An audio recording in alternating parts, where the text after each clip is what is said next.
I talk a lot about various forms of media on this channel. Though if I'm going to be completely honest with myself, like many other people, a majority of my media consumption in 2018 took place on YouTube. Which makes a lot of sense. Like other social media platforms, YouTube has drastically increased in its user base within the past year. And in the wake of this year, social media, and especially YouTube, has garnered a larger level of scrutiny as they become a more powerful force in the world. And while it's easy to dismiss 2018 YouTube as a collection of cat videos, TikTok reactions, and videos by that one dude who makes knives, it doesn't take a lot of searching to see why people should be a little worried about YouTube becoming a more influential force. Regardless of YouTube's many problems, I still routinely come to this website because there are a growing variety of creators here who continue to expand and evolve the new medium that is the online video. Particularly within my most visited genre, the video essay. Compared to other areas of YouTube, the creators within this genre have been striving to expand and comment upon the often dismissed media landscape that is YouTube, to the point where the video essay has become a new cinematic genre unto itself. Creators like Natalie Wynn, Lindsay Ellis, Kyle Calgren, and Harris Brewis, just to name a few, have all made videos that question what it really means to be successful on this platform. And in most of those videos, the questions they put forward lead to some difficult places, especially since those questions are often asked in opposition to many viewers and creators who would rather they be unexamined. Though in a twist of irony, despite how much I've come to love videos like Serious Lore Analysis 3, Nostalgia Critique, and YouTube Manufacturing Authenticity, there were two relatively unknown videos from this year that, to put it mildly, me up.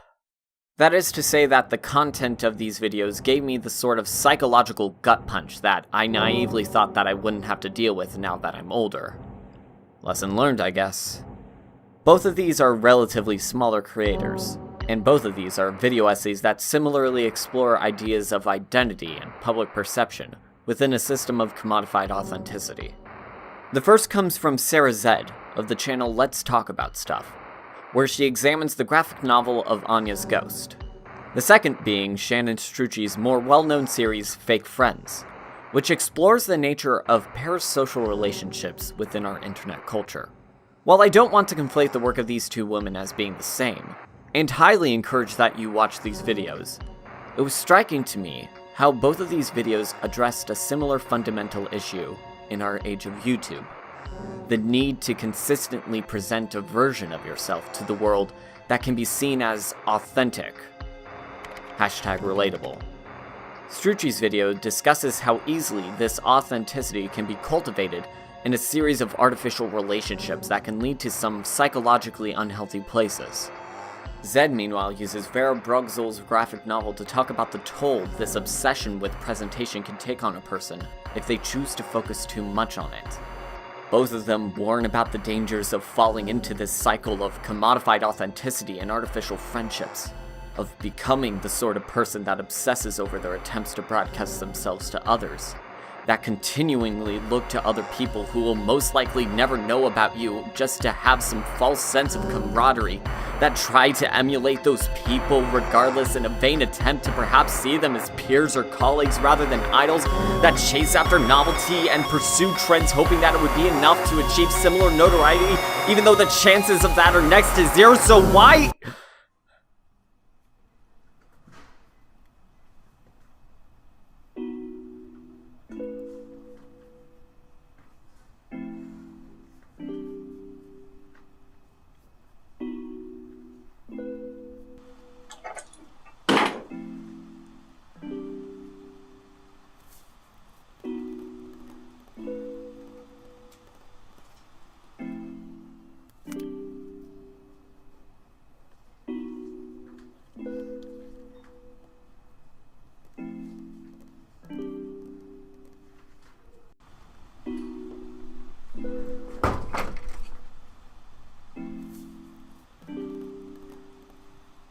For those who don't know, I teach high school English.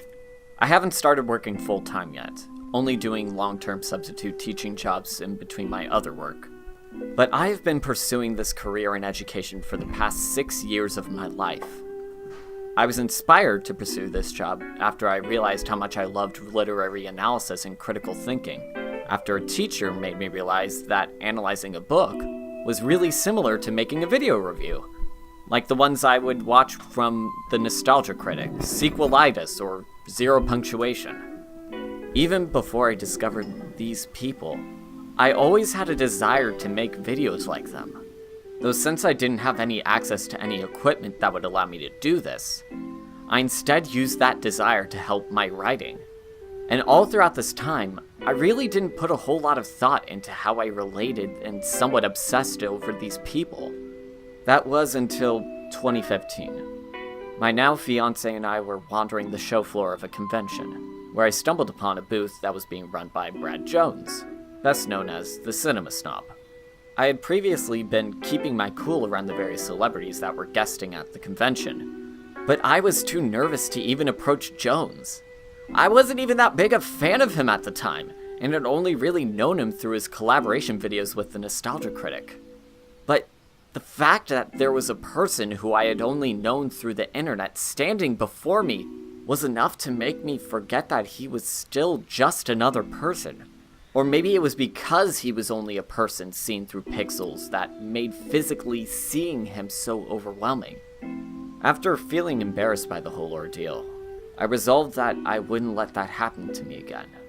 And I had thought that I'd moved on from that part of my life, and became a less obsessed viewer. A couple of weeks after that, I was binging through Bob Chipman's older episodes of The Big Picture, after I had discovered his writing. In one of his early Q&A videos, he talked about fans giving him ideas for future episodes, to which he suggested this. Instead of asking me to do a show or a column about something that interests you, why don't you do one?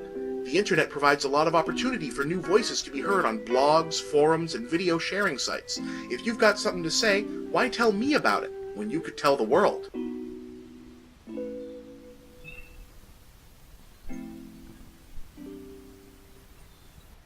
This was the impetus for me to start writing and making videos online.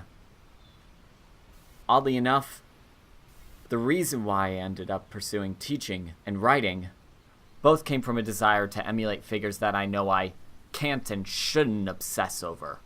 From the teachers that inspired me to the content creators I idolized. It's funny. Education and entertainment have both historically relied upon parasocial relationships in order to determine your success, to the point where many have been judged by how authentic they are. Lindsay Ellis said to herself, "Those who can't teach. Those who can't teach, make YouTube videos." Because both fields require you to make as many connections as possible. And it creates this sort of struggle where you want to connect with many other people, but you have to do so without exploiting or manipulating anyone. I always thought that if I do a good enough job, I could just rise above myself being that ignorant, dorky person that I was in the past, and be more like the sort of people that inspired me.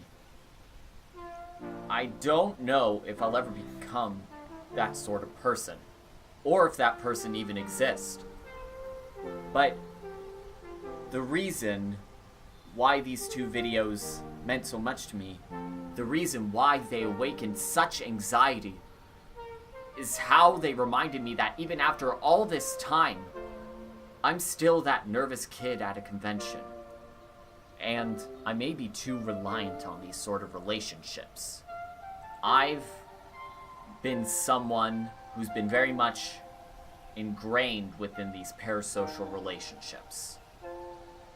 But I've been lucky enough to be motivated to create art and teach because of it. Others haven't been so lucky. Many content creators on this platform have used similar relationships in order to manipulate and exploit their audiences into doing terrible things. We like to mock the sort of immature personalities that are so pervasive on this platform. but we ignore the genuine harm they could potentially do when we refuse to look at them as anything other than flawed humans. Doing so might cause their audiences to remember that these are people that might not be worth being around in real life. And speaking as someone who has been disappointed by many such creators this past year alone, I know how difficult that process can be. While I don't have any grand statements or any solutions to this problem, I do have a small request for you. If you enjoy my videos, or at least tolerated me enough to sit through this one, consider this. Don't let this stop you from enjoying the media you consume. Life is short enough as it is, and we all deserve to like what we like, so long as it's done without exploiting or hurting others. That said, as social media becomes a more pervasive force in our world, we should remember to view everyone within it with complexity and compassion. Because no matter how authentic or vulnerable someone might appear in their videos, there's always another person.